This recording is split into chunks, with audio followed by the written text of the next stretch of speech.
Hi, this video is a part of the lecture series Dynamic Econometrics, and today we're going to look at panel data models. More in particular, what we're going to do is that we're going to look at an introduction, we're going to look at pooled ordinary squares, and we're going to look at fixed effects estimation. My name is Eik van Vuren, and as already said, we are going to look here at a part of the lecture series Dynamic Econometrics, and this is a part of the Bachelor in Econometrics at the University of Groningen.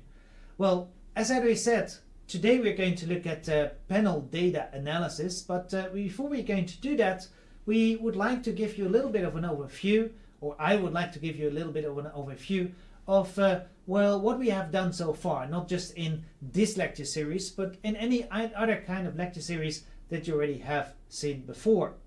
And so far you probably have already noticed that there are two strands of econometrics, and the first strand of econometrics is all called cross-section econometrics. And the idea behind cross-section econometrics is that the observations are usually then based on individuals from a population. And usually we then assume that their observations are independent. That's not necessarily the case, but in many situations what we're going to do is that we're randomly going to pick individuals from the population. And why would they not be independent then from each other if we randomly pick them? And that makes cross-sectional econometrics relatively simple compared to other parts of econometrics. Well, apart from cross-sectional econometrics, we also have time series econometrics, and in time series econometrics the observations are based on different time periods from the same object. Well, it's not really necessary that we are going to have it in terms of different time periods, because of the fact that nowadays we can even think of time series econometrics also related to things which are connected, individuals for example that are connected as is a network, but also at the moment that people are connected to each other because of the fact that, for example, they live in the same street. However, the typical time series econometrics is based on different time periods, and we have already looked at time series econometrics, more in particular during this lecture series of Dynamic Econometrics. We have already looked at time series econometrics so far. And we do already know that in the case that we have time series econometrics, well, then it's very likely to be the case that the observations are going to be dependent from each other. So that implies that today's, observations of a particular thing that we're going to observe, they are going to be related to the observations that we, for example, had yesterday or a year ago. And that is the difference between time series econometrics and what we usually see in cross-sectional econometrics. We should take into account that it is not that we only have cross-sectional econometrics or time series econometrics. However, we have a, third way to look at econometrics, and that is panel data econometrics. What we should realize is that in panel data econometrics, we assume that we have multiple observations of individuals, like what we have, of course, with respect to cross-sectional econometrics, but in addition to that, we also are going to have multiple time periods, what we usually have, of course, in time series econometrics. So that implies that panel data econometrics is essentially a combination of, cross-sectional econometrics and time series econometrics. Well, in order to say a little bit more about this, well, let's look at particular data sets that we can expect at the moment that we're going to look at panel data econometrics. We should take into account that that is a thing that we're going to do later on, is that for us econometricians, well, we are mainly interested in how the data comes to us, and so we're usually interested to think of this in a model perspective. But of course, in practice, we do need data sets, and therefore it is interesting to first of all look at data sets that actually have been used, panel data sets that have been used in the past. And a very important panel data set that has been used in the past is a panel study of income dynamics, usually denoted by PSID, and that's a long-running US longitudinal household survey. It began in 1968, and it tracks individuals and families over time to study income, employment, wealth, health, and demographic changes. Apart from the PSID, we also have the so-called National Longitudinal Survey of Youth, usually called the NLSY, and with respect to the NLSY we have two different versions, namely the 1979 one and the 1997 one. And what is this? Well, these are US longitudinal surveys that follow groups of young people over time to study their labor market behavior, education, family formation, and other life outcomes. Well, we still talk about young individuals or young people, but we should take into account that nowadays, even though the NLSY is actually still going on, we should realize that these individuals are not that young anymore. For example, at the moment that we're going to think about the 1979 one, well, that one has actually started in 1979, and the people that actually started at that particular moment in time, well, they were young at that moment in time. So that meant that they were roughly in between 16 and 25 years of age. But we should take into account that the NLSY, of course, now already runs for almost half a century, and that implies that individuals that were, for example, well, say 20 or 25 years of age, well, now they are already in their 70s. But we should also take into account that that is actually quite a nice thing with respect to the NLSY. And the reason behind that is because of the fact that at the moment that we actually have these individuals, well, they are interviewed biannually. We have these individuals from the moment that they were very young, some of them still in their teenagers, and we should realize that we actually have them until the moment that they even already stopped working. So therefore we can actually follow these individuals over their whole, say, working career. And that's the nice thing with respect to the NLSY. Apart from the NLSY and the PSID, which are both from the United States, there are also comparable, say, non-US data sets. For example, we have the German Socio-Economic Panel, which is of course from Germany, usually denoted by SOUP. And also in the Netherlands we have one, which is the OSA Labor Supply Panel Survey. They are actually much smaller than both data sets that we have from the United States, but they are somewhat comparable in their goals with respect to both the NLSY as well as the PSID. Well, and then we can also think of other kinds of data sets. For example, we can think of panels for housing data. From that we can think about data that we have from the NVM, that is in the Netherlands, that's actually the Association of Real Estate Agents. And I have been able to use that data set. And of course, at the moment that we're going to look at houses, well, at the moment that we only have houses being sold once, then it's just a cross-sectional data set. But in many cases, at the moment that you're going to follow, of course, these houses for a long period of time, they may actually be sold a couple of times for usually different prices, of course. And at that moment in time, we're going to have a panel data set. Well, we can also think of macroeconomic data of countries over multiple time periods. In that particular situation, of course, the countries, they're then the individual observations, usually called units. And at the moment that we're going to look at over the multiple time periods, of course, then that is the time series part of the panel data set. Well, we should realize that apart from the fact that there are real panel data sets, there are also what we usually call repeated cross-sections. Sometimes we can think of repeated cross-sections where different individuals are observed in different time periods. Of course, these are not panel data sets in the definition that we have given so far with respect to panel data. But we should realize that even though they're not strictly panels, lots of things that we are going to say during this lecture series are actually still relevant for these repeated cross-sections. And then the question, of course, arises, what kind of data could we then actually think about? Well, there is a very important data set, which is called the Current Population Survey. Again, that actually comes from the United States. Unfortunately, it's the case that most of the data sets that can be used here, they actually come from the United States. And the reason why I actually discuss them is not just because of the fact that they are so large, but also because of the fact that they can be easily used. At the moment that we're going to think about the current population survey, I do of course already know that you still are quite far from your, say, master thesis. But if you have to write a master thesis, then usually you need data, and current population survey is actually quite easy to get. Well, what is the current population survey? It's a monthly US household survey conducted by the Census Bureau and the Bureau of Labor Statistics that provides the nation's official statistics on employment, unemployment, and labor force participation. Now that we have already seen examples of panel data sets, an important question that arises is can actually panel data sets help us in terms of econometrics?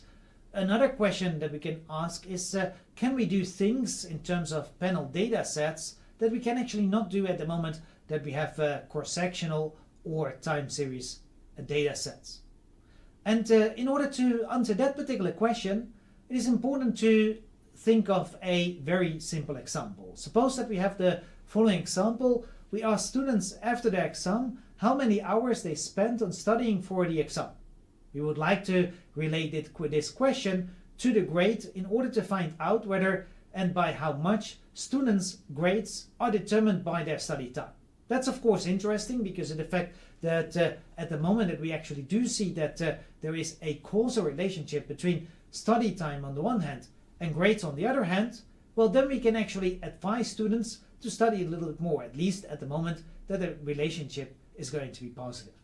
So therefore it is interesting to look at the following model. Here we have on the left hand side we have grade, well we write here grade subscript I because of the fact that we of course have different kind of students, and that implies that I actually informs us about the student that we actually have. So grade 1 is going to be the grade of the first student, grade 2 of the second student, etc. And then on the right hand side we have beta 0 plus beta 1 times study time, and here also we are going to have a subscript I plus UI, where of course, as already said, grade is going to be the grade of a particular exam. Well, we can think of grades like we have them here in the Netherlands between 1 and 10. So 1 is going to be the lowest grade and 10 is going to be the highest grade. And then, study time we're going to assume it to be in hours. And in addition to that, then of course we finally have this UI, and UI is of course going to be our error term.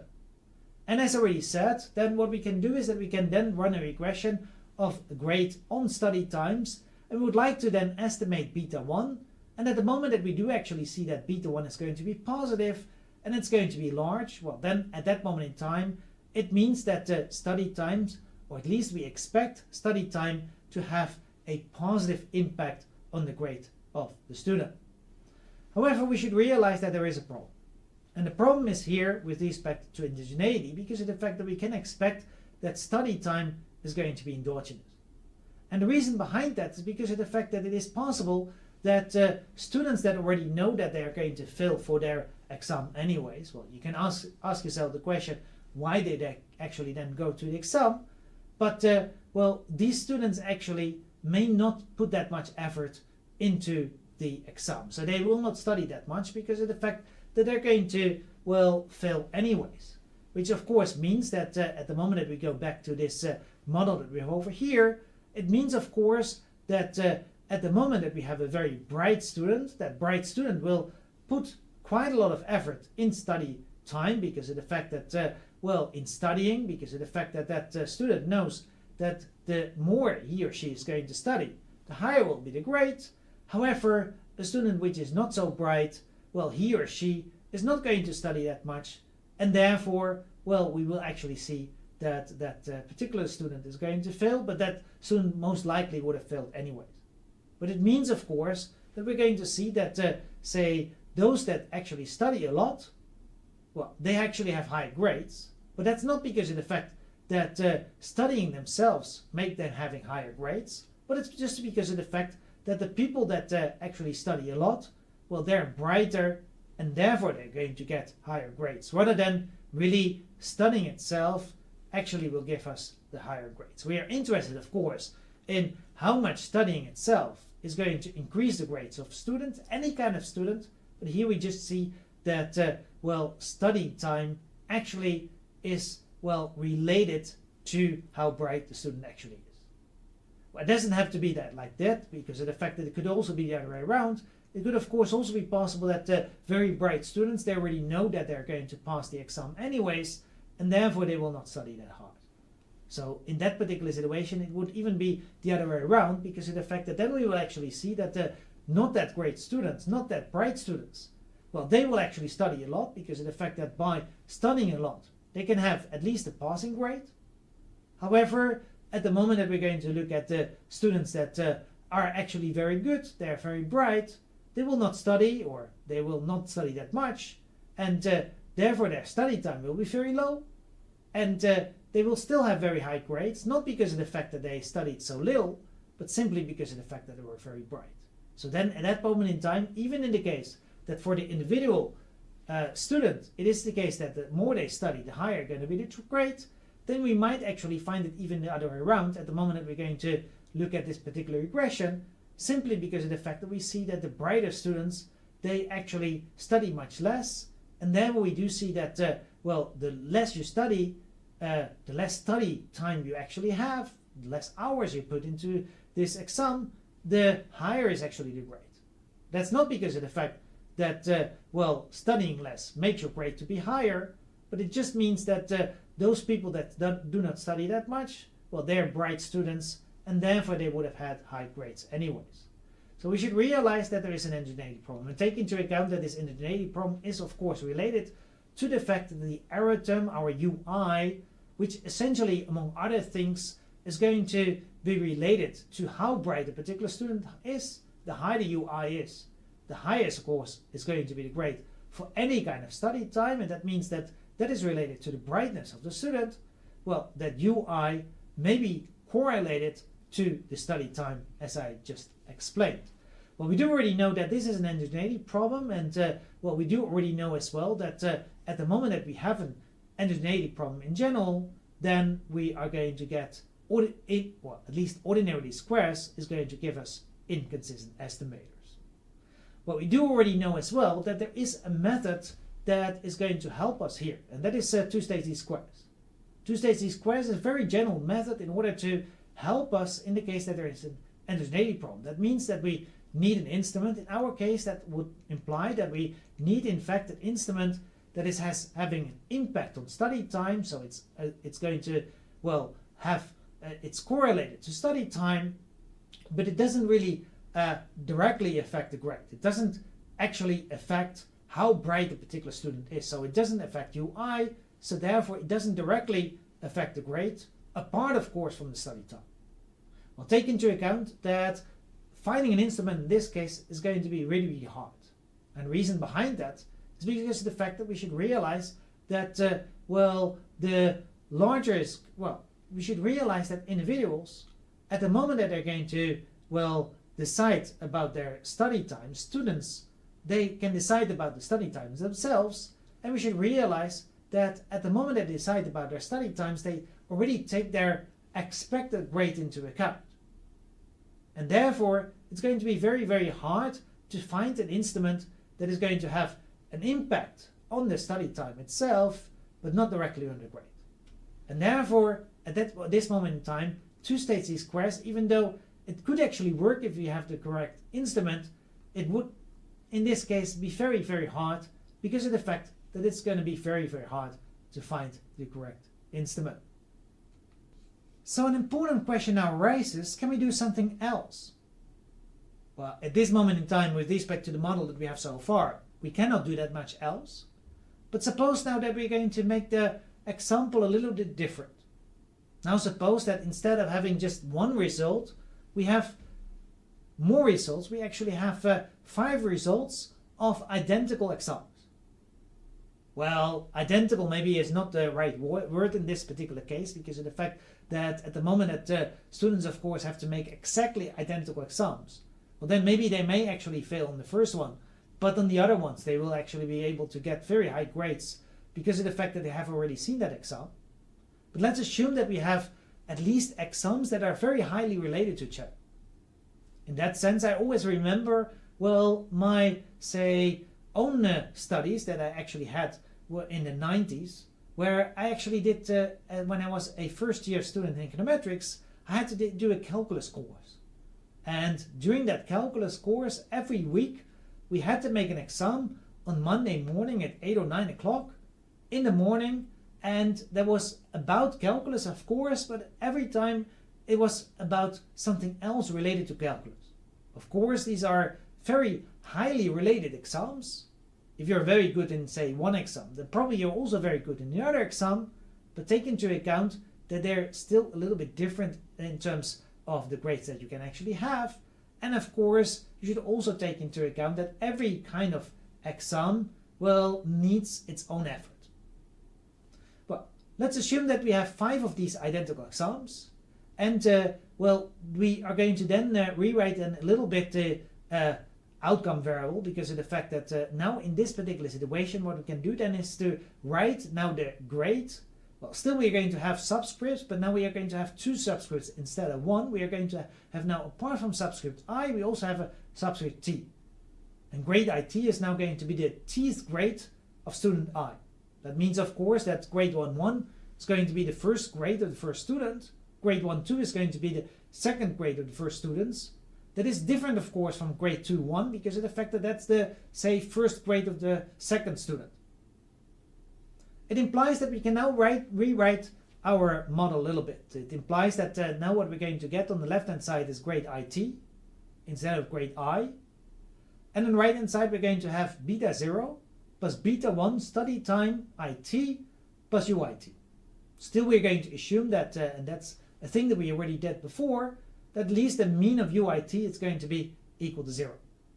Well, it's almost identical model that we have already seen before, but the question, of course, arises, does this help us? Well, a direct answer that we can give to the question, does this help us, is that at least we have now 5 times as many observations. And remember that the more observations that we have, the lower are going to be the standard errors of our estimators. That's a very general rule that we have in econometrics. The more observation we have, well, we do not know exactly what's going to happen with the standard errors, but at least they're going to go down. We should realize that this is related to precision. The lower are going to be the standard errors. We usually say as econometricians, the higher is going to be this precision. And that implies that we're going to have a higher precision in this case by getting, of course, 5 times as many observations. That implies that we can do something smart in this case, and that is that we could actually pool the data and estimate our regression in ordinary squares. What does that mean? Well, that means actually nothing else is that what we're going to do is first of all write down, well, in a particular column, all the different grades of the first student, 5 grades of course. We can actually do that also for the second student, so that we get, say, then also 5 grades for the second student in the same column, of course. And we can actually go down then with all the students that we have. We can do that with respect to the grades in one column, but we can put in another column, of course, the study times that we have with respect to the different students. And then what we can do is that then, well, we can easily then, with respect to R, run this with respect to ordinary squares. And it implies, of course, that we get a beta 1, well, beta 0, of course, but also beta 1. We're going to get an estimate of beta 0 and beta 1, and we do know that that estimate will definitely have a lower, say, standard error. So that's great. However, we should take into account that study time is still going to be endogenous. And that implies that we still are going to have inconsistent estimators, because of the fact that we haven't done really anything with respect to endogeneity. Still, in this model, as the model that we have seen before, it's very likely to be the case that the study time is going to be correlated with UIT. That's to say that, say, the brightness of the student is going to be related to the study time of that particular student. And that implies that we still are going to have inconsistent estimators. But we should realize that having a higher precision for an inconsistent estimator doesn't help us at all, because of the fact that that of course implies that we're going to get better precision. Our standard errors are going to be lower, but we should still take into account that the beta 1 that we're going to estimate is going to be wrong. It's not going to be the thing that we want to estimate. Take into account that, well, being able to, say, estimate the wrong thing more precisely, well, that doesn't really help us. What we would like to do is to actually estimate eventually more precisely, but we would like to estimate beta 1 correctly. And we haven't really done that yet because of the fact that we haven't really solved the heterogeneity problem so far. Well, of course, you still can use two-stage squares, but as already said, it's going to be really, really difficult to find a correct instrument. Well, suppose therefore what we're going to do instead is that we're going to use the following essentially equivalent model. We are going to have on the left hand side grade IT, and on the right hand side we have beta 0 plus beta 1 times the study time IT. There's no difference from the model that we have already seen before, but now we're going to have plus VI plus WIT. So what we have done is nothing else is that the original error term that we had, UIT, I've now written it in two different components. One component which we labeled by VI and another component by WIT. Let's first of all look at VI, which is an error term, but it's only individually dependent. So it implies that it only differs between individuals. So for a particular individual, it actually stays the same. But we can interpret this VI in this particular case with respect to the talent of the individual. The larger VI is going to be, the larger is going to be the grade, well, unrelated to study time. So that implies that the larger VI is, well, the brighter in a sense the student is, the more talented the student is in terms of getting a higher grade. Well, we should obviously realize that VI is going to be correlated to study time. That is to say that we do already know that the talented students may study more or less. We don't actually know what is going to happen, of course, but they may actually study different from the individuals that are not that talented. Well, suppose now that we're going to look at an interesting example, and we are going to assume that students can only study a lot or a little. So that implies that we are going to have now a dummy variable of study time. Study time IT is now simply a dummy variable which is equal to 1 in the case that the study time is high, and it's going to be equal to 0 otherwise. So in the case that the study time is going to be low, then at that moment in time the study time IT, the dummy variable, is simply going to be equal to 0. In addition to that, we're also going to assume that at the same time we are also going to assume that well, talents can be either high or low as well.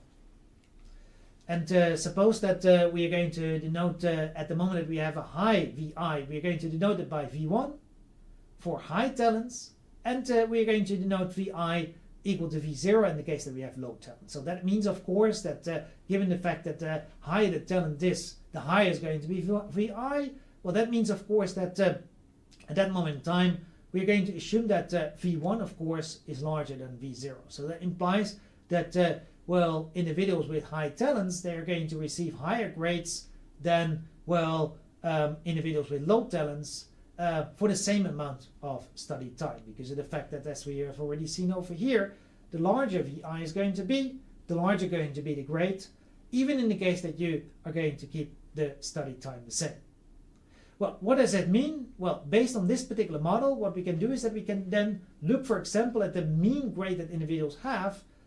For example, at the moment that we're going to look at high study time, so study time IT is going to be equal to 1, and VI is equal to 1, so we are going to look at an individual that is talented, because of the fact that VI is equal to V1. What are we going to get in that particular case? Well, the first thing that we can actually do is that we can substitute into the model. So we should realize, of course, that grade IT is equal to beta 0 plus beta 1 times study time IT plus VI plus WIT. We can actually substitute that into our mean, and then we get the second line that we have over here. We get the mean of beta 0 plus beta 1 study time IT plus VI plus WIT, conditional, of course, on a high study time as well as a high talented student.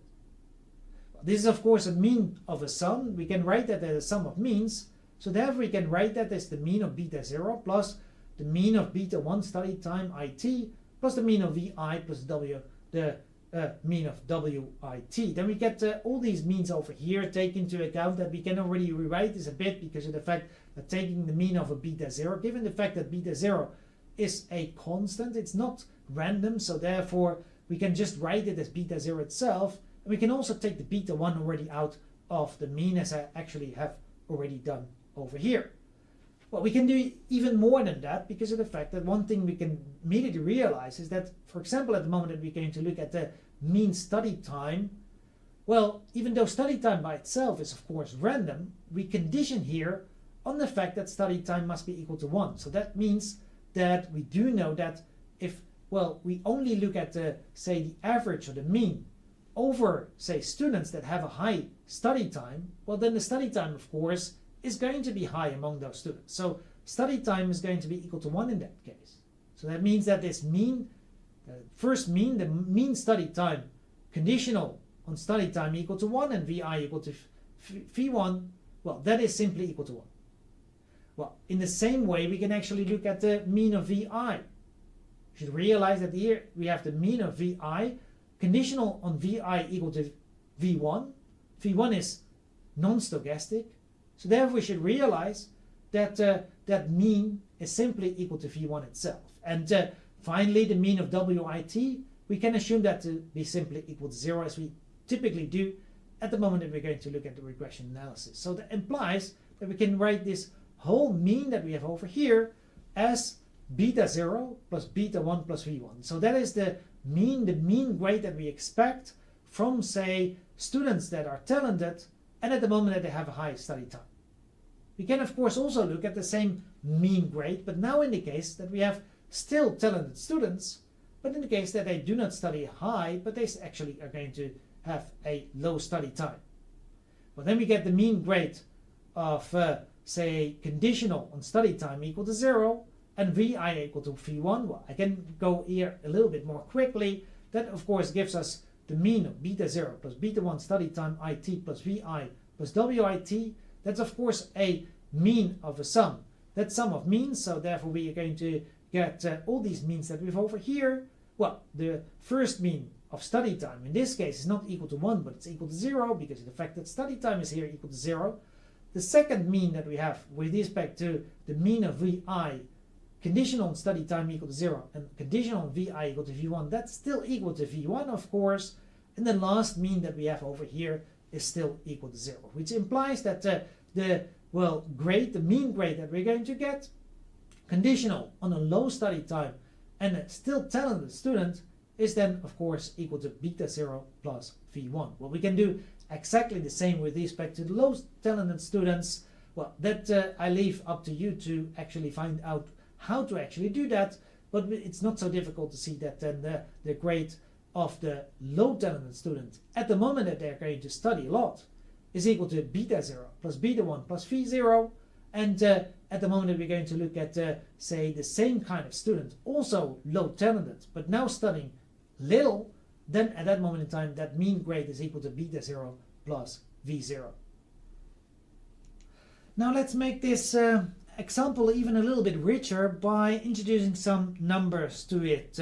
Here we have a particular, I would say, table, and on the, well, I would say on the vertical axis we have here the study time, and on the horizontal axis we have the talents. So what you see is that we have high and low talents, and well, we are going to assume that we have 50% of the students have high talents and 50% of the students have low talents. In addition to that, we also see that there is high or low study time, and we're going to assume that only 40% of the students have a high study time, and we have 60% of the students having a low study time. But then we can also look at the probabilities or the joint probabilities. For example, we are going to see that 25% of the students actually are high talented and they also have a high study time, whereas we do see that well, among these high talented students, well, we are going to see that 25% of the students are going to be high talented and they also have a low study time. At the moment that we're going to look at the low talented students, we are going to see that well, the combination low talented and high study time is only 0.15, and at the moment that we're going to look at low talented students and low study time, we're going to see that that is much higher. It's equal to 0.35. So concluding from this, what we can say is that among the high talented students, well, 50% of them, they are going to study high and 50% study low, whereas at the moment that we're going to look at the low talent students, well, then we are going to see that, well, it's not that difficult at least to see that, well, the number of students that actually have a high study time, the percentage at least, it's going to be much less. So that is actually what we're going to see from this particular table. Well, from this table we can actually get even more things because of the fact that we can also look at the so-called conditional probabilities. One thing we can do, apart from, say, looking at the probability of study time conditional on whether you're going to be a high or a low talented student, we can also do it the other way around. We can ask ourselves the question, what is the likelihood that we have, say, a high talented student conditional on the fact that we do already know that the study time is high? Well, that is this first probability that we have over here, and we should realize that that's of course based on, well, the rules that we have with respect to conditional probabilities is equal to, well, the probability that phi I is equal to phi1, conditional on the fact that study time IT is equal to 1, and then divided by the probability that study time is equal to 1. Well, we should realize that these things can be quite easily calculated, of course. First of all, the combination of a high study time and a high talent, well, that's in the upper left corner. We're going to see that that's equal to 0.25. And at the moment that we would like to look at the combination of, well, a high study time, well, that is actually equal to 0.4. Well, that's also equal to 0.25 plus 0.15, the high study times for both the high and the low talented students. So therefore what we're going to get in the end is 0.25 divided by 0.25 plus 0.15, but that's of course that last thing is equal to 0.4. Well, that makes in total, it's not that difficult then to calculate that gives us that the probability of having a high talented student, conditional on the fact that we do already know that his or her study time is high, is equal to 5/8. So it's more than 50% of the cases that then we have a high talented student if we do see that the high talent or that particular student already had a high study time. That means of course that on the other hand we do know that the probability we have a low talented student given a high study time is equal to 3/8. Well, we can do exactly the same thing with respect to low study times. Of course, we can look at what is the probability that we have a high talent student, conditional on the fact that we do already know that that particular student has a low study time. Well, that is of course again equal to the probability or the joint probability that we have a high talent student and a, say, low study time divided by the probability of a low study time. If you go back then to this table that we have over here, then we should realize that of course the combination high talent and low study time is again equal to 0.25. However, the probability of a low study time is equal to 0.25 plus 0.35 is equal to 0.6. So therefore in total what we're going to get is, well, this number over here, 0.25 divided by 0.25 plus 0.345, and that of course is going to give us 5/12.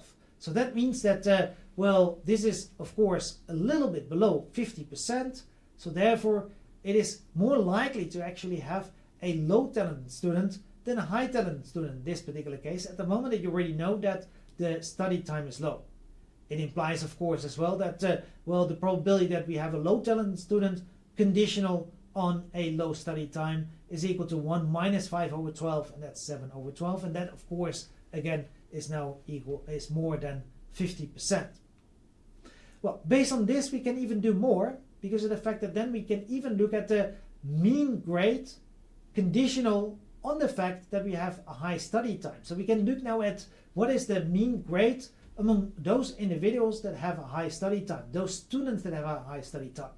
Well, based on the very famous rule of iterated expectation, we should realize that we can write that as the mean grade conditional on the high study time and a talented student multiplied by the probability that we have a talented student conditional on a high study time, plus of course the mean grade of a high study time and a low talented student multiplied by the probability of a low talented student, of course still conditional of course on the fact that we have a high study time.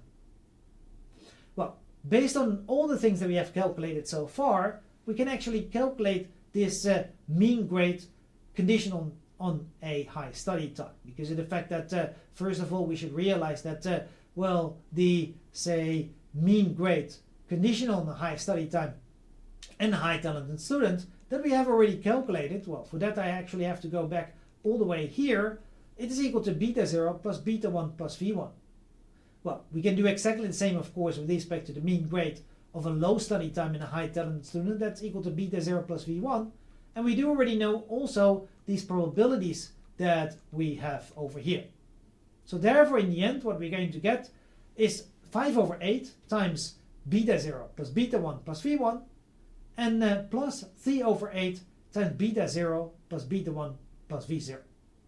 Well, then what we can do then next is that we can then, well, get rid of course of the parentheses. Then in the end what we're going to get is beta 0 plus beta 1 plus 5 over 8 times v1 plus 3 over 8 times v0. Well, we can do exactly the same of course with respect to the mean grade, given the fact that we have a low study time. That could of course be different. Well, again, based on the rule of iterated or law of iterated expectation, what we can do is that we can realize that that's of course equal to the mean grade conditional on a low study time and having a high talented student multiplied by the probability to have a high talented student plus of course the mean grade of a low study time and a low talented student multiplied by the probability to have a low talented student. Also here we can simply substitute in all the numbers that we have already seen before. Then we get 5 over 12 times beta 0 plus v1 plus 7 over 12 times beta 0 plus v0. In total that will actually give us beta 0 plus 5 over 12 times v1 plus 7 over 12 times v0. So now what we can do is that we can now take the differences between these two different mean grades. So what is the difference essentially between, well, the grade, the average grade of the students that have studied a lot, minus the average grade of the students that have studied little. Of course, in this case, not taking into account the, say, talents of the students.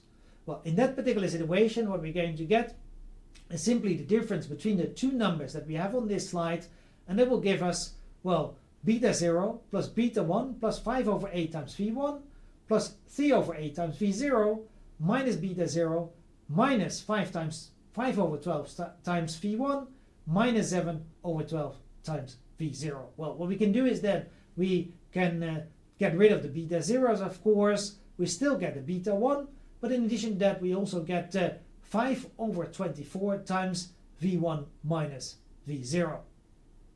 Well, this is quite interesting because of the fact that we should realize that, well, what should actually be the difference? What do we actually want to estimate? Well, what we wanted to estimate in our model is, of course, beta 1. We want to estimate the causal impact of simply looking at the difference between what are you going to get at the moment that you study a lot and what are you going to get at the moment that you study little. Well, that is this beta 1, but at the moment that we're going to take the difference between the grades of those that study a lot with those that study a little, well, then we do not get beta 1. Unless, of course, v1 and v0, they're equal to each other, but that will generally not be the case. So there we should realize that in this particular situation, well, this differs actually from what we actually want to have. And the reason behind that is because of the fact that we should realize that the high ability students, they actually have generally higher study times. We do already know from this, from this slide that we have over here, this slide that we have over here, we should realize that we do already know that, well, generally the people that study the most are actually the high talented students. And because of the fact that they study more than the low talented students, we are going to see that actually among the students that say study a lot, we have relatively a lot of, say, high talented students, and that implies that if we take the difference between the grades of the ones that are going to study a lot minus the grades that we're going to get from the students that do not study so much, then at least in expectation we get more than beta 1, we get more than just the difference that you're going to get at the moment that you're going to either study a lot or study a little, but in addition to that we get something extra. You could say a bonus in this case, but a bonus in this case is of course not that great because it's essentially the inconsistency that we have with respect to our estimator, and that's this difference between V1 and V0, 5 over 24 times V1 minus V0. And that comes completely from the fact that among the students that we have that have, say, high study time, we have relatively a lot of high talent students that would have already had high grade anyways, even in the case that they would not have studied so much. So therefore, by just comparing the students that have a high grade with the students that have a the students that have a high study time with the students that have a low study time, well, that actually will not actually give us the correct beta 1, because of the fact that we actually get too much. We get, in addition to that, this difference between V1 minus V0 multiplied by B over 20, or 5 over 24. So we should realize that this doesn't work, and we should also take into account that this is exactly what we would have gotten in the case that we would have done a regression of grades on study time, because of the fact that, well, then at that moment in time, ordinary squares, well, really gives us this difference in the mean grades, and we should take into account that that is exactly what we actually are going to estimate. So therefore we should take into account that this actually doesn't work. But we should take into account that it actually does work at the moment that we are going to compare students with exactly the same ability. For example, if we only use high ability students, then the conditional expectations are simply equal to, well, then we get the grade IT conditional on the high study time, and well, in this case VI is equal to 1, V1, so we are going to look at high ability students, and then we do already know from previous slides that then this mean is equal to beta 0 plus beta 1 plus V1. Well, in the same way, we also know that at the moment that we are going to look at the mean grade of, say, a still highly talented student, but in the case that the study time is going to be low, so study time IT is equal to 0, then that mean grade is equal to beta 0 plus V1. And then we do see that at the moment that we're going to take simply the difference between these two means that we have over here, well, then we get beta 0 plus beta 1 plus V1 minus beta 0 minus V1, and take into account that apart from the fact that beta 0s they are going to cancel to each other, also the V1s they are going to cancel to each other, which implies that at that moment in time we simply are going to get beta 1. Well, also take into account that we could have done exactly the same thing with respect to the low talented students. So for those students for which Vi is equal to V0, at that moment in time we would have gotten exactly the same result, namely that at the moment that we take the mean difference between the grades with a high study time and a low study time among all those students that have a Vi equal to V0, then also, even though of course these two means, the first two means, they are different, the last difference between the means, they're also going to be equal to beta 1. So that is actually quite nice, and well, take into account that well, both conditional expectations, or actually it would be better to take the averages of the samples, can be used as consistent estimators, consistent and unbiased estimators of the impact of study time, because of the fact that in both cases we are actually correctly estimating beta 1, the causal impact that we wanted to estimate. So we can either take the average grade difference of those individuals that have high talents between what they're going to get at the moment that they have a high study time and a low study time. So we simply are going to take the high talented students, and we're going to look at what is the average among those talented students that actually are going to have a high study time. We take the average grade and we subtract from that the, say, average grade among those high talented students that have a low study time, and we are going to get a consistent and unbiased estimator of beta 1. However, the same we would have gotten in the case that we would have done exactly the same thing, but then among the low talented students. Well, take into account that since both of them they are unbiased and consistent, well, we could even have a combination of these two, say, estimators. For example, we could simply add these two estimators up with each other and divide them by 2 to again get a consistent and unbiased estimator, and take into account that that estimator would actually use all the data that we have, so therefore it would also, given the fact that it uses more data, it will be more efficient. So therefore, in this particular situation, we are going to get not only a consistent unbiased estimator, but it's also probably the most efficient estimator that we can ever get. I'll take also into account that this is exactly the same as what we would have done at the moment that we would have used a regression, or would have done a regression, in which we are going to have on the left hand side the grades of the students, so grade IT. On the right hand side we are going to have the study time of the students, but in addition to that we're also going to use as an additional regressor the talent, so VI.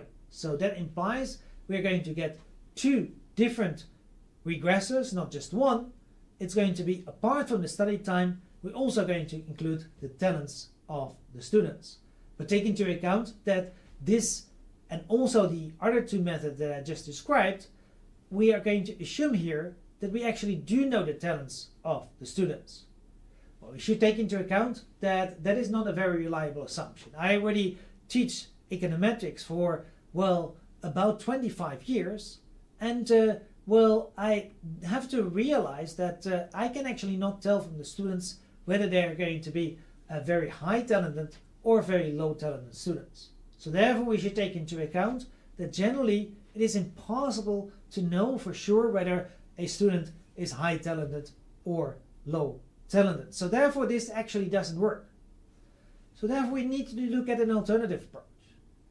And let's make here an additional assumption. Let's assume that talents do not change for a given student.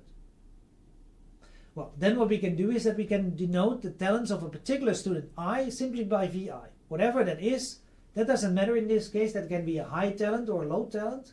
In this case, it doesn't even matter that much whether it's either a high talent or a low talent. It could actually be a complete continuum of different talents. The only assumption that we actually have to make is that this talent is not going to change for a given student.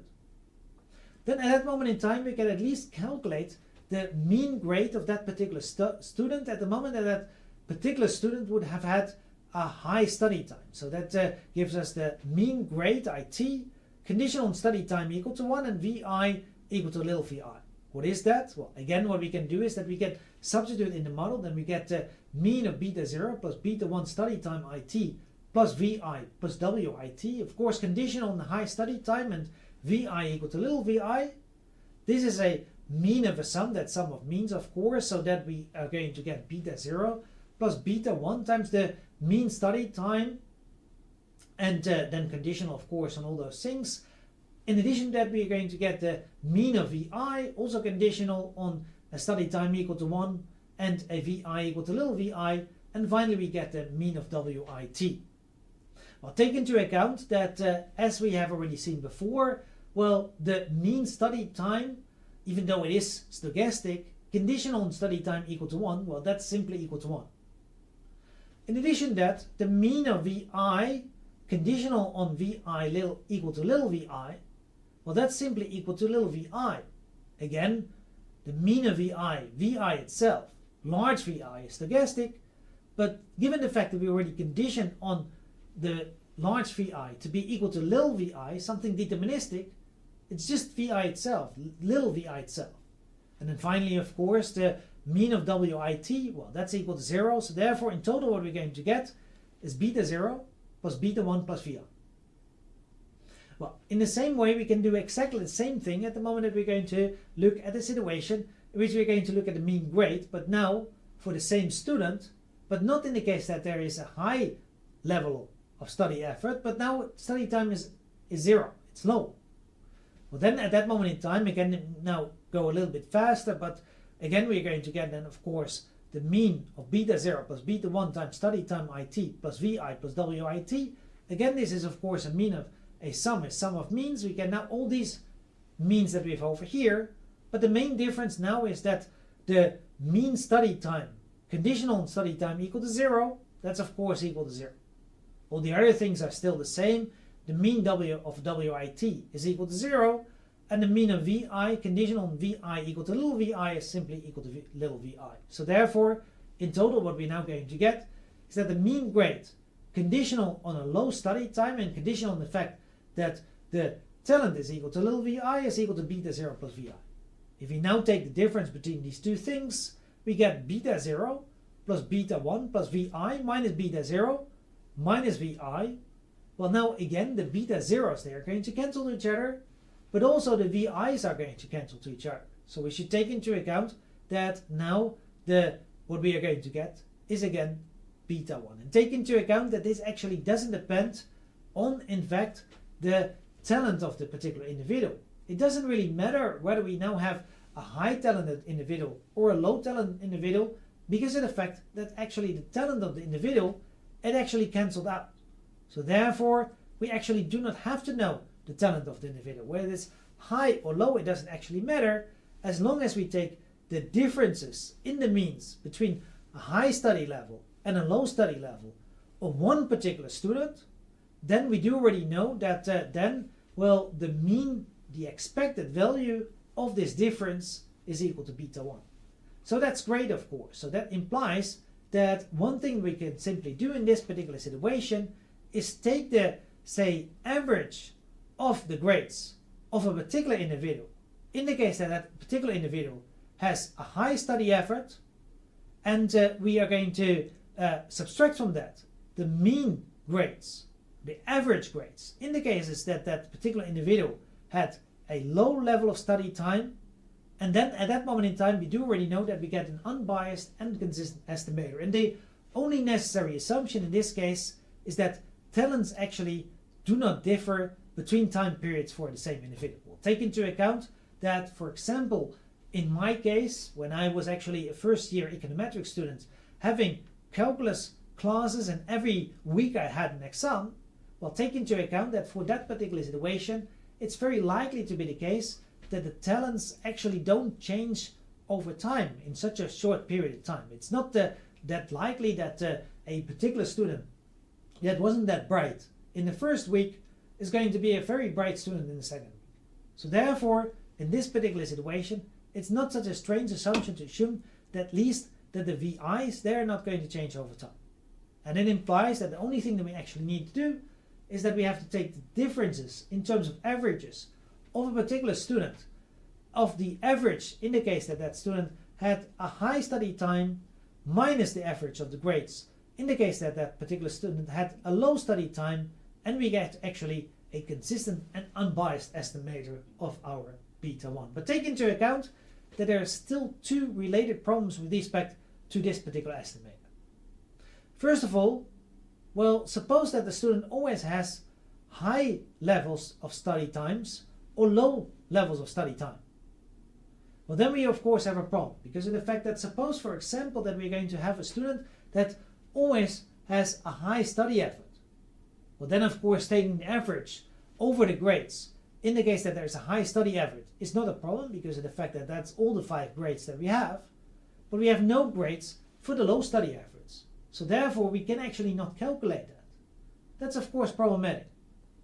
But take into account as well that even in the case that we do have variation between high and low study times, well, the number of observations per estimator that we're going to have is at most 5. And the reason behind that is because of the fact that we only have 5 observations per student. So that's problematic, of course. Well, what we could do, of course, is to repeat this estimator for every individual, for every student. We can do that, of course, for the first student, but we can also do that for the second and the third and the etc. student. We should realize that all those estimators are going to be consistent, unbiased estimators of beta 1. And of course we can then combine them. What we can do, for example, is to just take the average over all those estimators to get a much more efficient estimator that actually uses all of the observations. Well, that's a very smart thing to do, but we should take into account that there is an even smarter way to do this. In order to explain this, remember that our model was equal to, well, at the left hand side we had our grade IT, and at the right hand side we had beta 0 plus beta 1 times the study time IT plus VI plus WIT.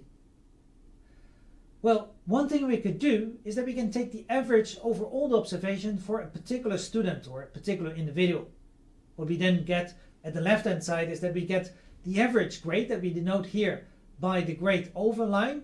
Take into account that that still depends, of course, on I, the student that we have. And we should realize that that's actually nothing else as the sum over all the grades that we have divided by the number of grades, and that's equal to 5.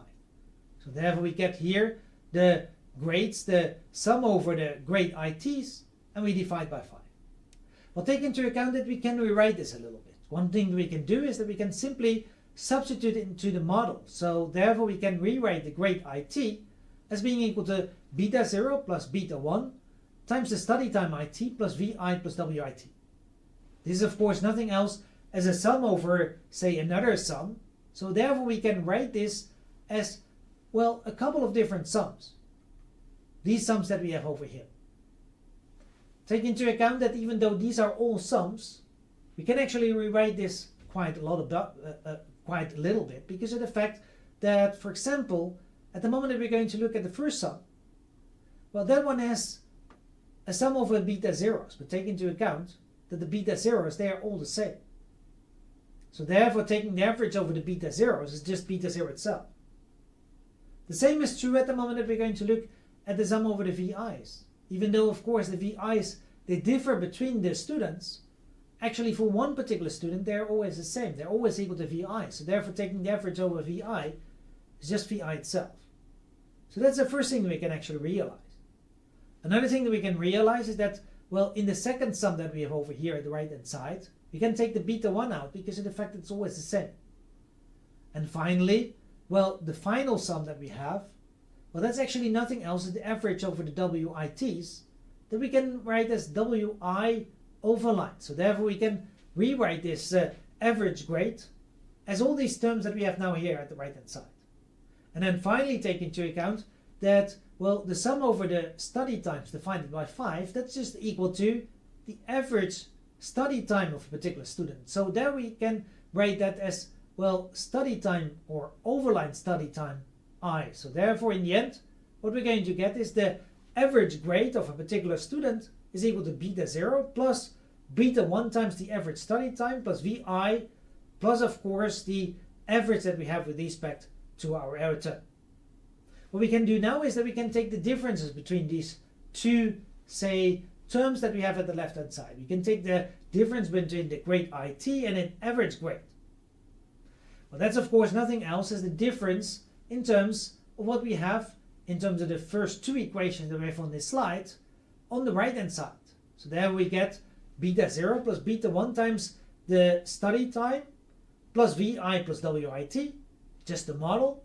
But then for subtracted from that we get beta 0 minus beta 1 times the average study time of a particular student minus VI minus W over line I.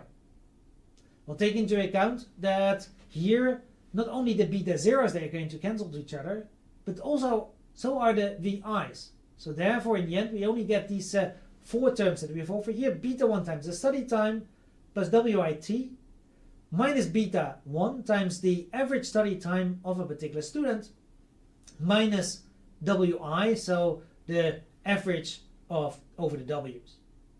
Well, now what we can do is that we can take at least the beta 1s together, and then what we're going to get is this final, say, expression that we have over here. We have at the left hand side the grades minus the average grades per student, and the right hand side we have beta 1 times the study times minus the average study time plus, well, I would say a set of error terms. It's WIT minus its average per student. Well, take into account that this actually by itself really looks like a regression. It's a regression of, in this case, the grades of a student, of course, minus its average grade per student on the study time minus the average study time of a student. Of course, in addition to that, we have the error term. But one nice thing is that we actually see that VI has been cancelled out. And that implies that the error term that we have, WIT minus the average WI, well, both of these terms, WIT and the average over WI, they're not going to be correlated to our regressor, which is related to the study time IT minus its average study time. WIT is not going to be correlated to either the study time or its average, and so of course is WI over line. So therefore take into account that now doing a regression of grades minus the average grade per student on the study time minus the average study time per student will give us a consistent unbiased estimator of beta 1. Well, and take into account that that's actually not that difficult. We can actually do that. We can just, well, since we have the average grades, or since we have the grades, we can take the averages, and therefore we can also, well, calculate the grades minus their averages. Well, you should take into account that this method is quite simple, but it is very strong because of the fact that it will directly give us a consistent and unbiased estimator, and it also uses all the data, so therefore it's also going to be, well, more or less as efficient as possible. Well, therefore we should realize that this is a very important estimator, and therefore it also has a very special name because of the fact that it's called the within estimator, also called sometimes the fixed effects estimator. We should take into account that this within estimator has been proven to be one of the most powerful tools for the econometrician. Note, by the way, that this is still based on two important restrictions. First of all, the unobserved parts of the individuals that are correlated with the regression should not change over time. So it is allowed that the VIs that we had at the previous slide, they're correlated, they're allowed to be correlated with, in fact, the, say, regressors that we have, but we should realize that then they cannot actually not change over time. And the regressors should not be fixed over time. That's to say that we need actually that, as we have already seen before, that these, say, study times, they actually have to change over time. Otherwise, we can actually not do it, because then at that moment in time, the study times, the average study times, they are going to be the same. So therefore, we should realize that we need two things. First of all, the, say, unobserved parts of the individuals that are correlated, they should not change over time. So which means that essentially nothing else as that the W's that we have over here, well, they should actually, well, not be correlated with the study time or the average study time. And well, in addition to that, we should also have that the regressors, they should not be fixed over time. Well, the first assumption in our model means that in our case, that the talents, they should actually, well, not change over time, which means that the talent student should not become non-talent or the other way around. And the second assumption in our model means that there should not be some students that sometimes study a lot, or at least there should be some students that sometimes study a lot and sometimes not so much.